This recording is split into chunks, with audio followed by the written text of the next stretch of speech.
Yo, what's going on, guys? In the last video, my settings were highly requested, so today I'm going to be going over my scents, my settings, and some optimal binds to help you guys improve as controller players. Okay, so to get started, I'm just going to scroll through my settings and then explain the more notable ones. So if you're on console, this front page will look a little bit different, but just make sure that if you're new gen, you have that 120 FPS mode enabled. And if you're PC, make sure you're on full screen. Windowed full screen does give you delay and takes away from your FPS, so definitely don't have that on. And then subtitles, I have those turned off. Those give you a little bit of delay as well. You also should probably have visualized sound effects on. If you don't like it, that's all right, but I do highly recommend it because it does really boost your awareness on where things are and where enemies are. Now from here, toggle sprint on, auto open doors on is really nice, especially on controllers. A lot of times we accidentally edit doors, so you can just go through them right away. Mantle activation, hold jump is a lot better than hold forward. Hold forward, you do accidentally mantle a lot of the time. Hold swap is a nice feature as well. And then auto confirm edits, I have it on just edit, so edit on release on. I do not like the instant edit option because it doesn't allow you to re-edit edited structures, if that makes sense. So it lets you reset really fast, but you can't re-edit edited structures.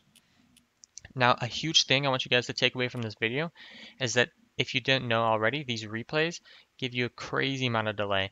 You sacrifice so much performance by having these replays turned on because your game is always recording. So definitely put these off and you guys should feel a pretty big difference. I also have the energy saving turned off as well. Now from here, this is pretty much all preference. I play 77% HUD. I do like to have my spectator count turned off. I don't like to know who's spectating me, so that's just a little personal preference, but I have these turned off. Mouse and keyboard doesn't matter. And then into the controller settings, controller auto run turned on, and then build it pro, build immediately, obviously on. Slide hold time, this doesn't really matter too much. You just don't want it too high to where there's a big delay when you try to slide, and then you don't want it too low to where you try to crouch and you slide. So just find a nice balance there. Mine is a little fast, to be honest. The quick weapon beta, I'm not a fan of it, but if you guys like it, go for it by all means. Now the sensitivity, I do play non-advanced. I play 6, 3, and then 2.3, 2.3 as you can see, with a 13.6 dead zone.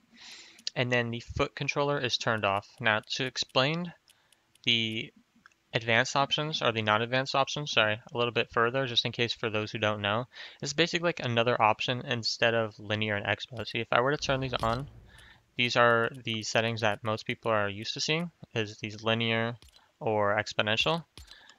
I have played both of those before, and I like non-advanced way more. I feel like my shotgun aim is way better, and it doesn't really sacrifice anything else. It kind of feels more like expo than linear. But if you guys haven't tried it, definitely worth a try. Now, going on to here, I do play right-hand claw, so my binds will kind of reflect that. And if you guys also notice, I shoot with my bumpers, and I swap through my weapons with my triggers. So I don't recommend doing that. I did only get into doing that because I used to play COD a long time ago, and I like to shoot with my bumpers because I thought it was quicker. It doesn't really help you at all in Fortnite, so I don't recommend it. Because as you can see, my building binds are also flipped. So if you guys wanted to copy my binds, just make sure you don't copy exactly. Make sure you account for the fact that they're flipped. Just like with my editing right here, you guys should be selecting with R2, not R1.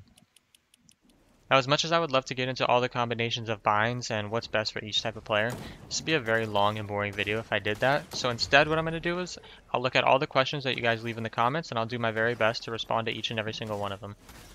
With that being said, it is really crucial that you guys associate your most important binds with the buttons that are easiest to press. So if you're non-claw, non-paddle, those buttons that are easiest to press, excluding your triggers and your bumpers, are going to be your left stick and your right stick. And your two most important binds are going to be your edit and your switch mode. I do recommend putting the switch mode on the right stick and the edit on the left stick, just because if your edit was on your right stick, it is a little bit awkward to do that editing motion while clicking down on the stick. So for you non-claw paddle players out there, you guys have 4 buttons that are really easy to press, your left stick, right stick, and your paddles. So following the same logic from before, you're going to want to associate your 4 most important binds with those buttons, which are going to be your edit and switch mode, obviously, and then your jump and your tack sprint.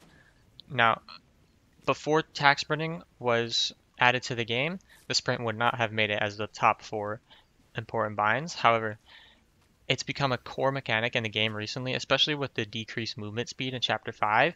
You want to be able to always tack sprint and be comfortable with tack sprinting while building, so that is definitely a top 4 bind now in my opinion.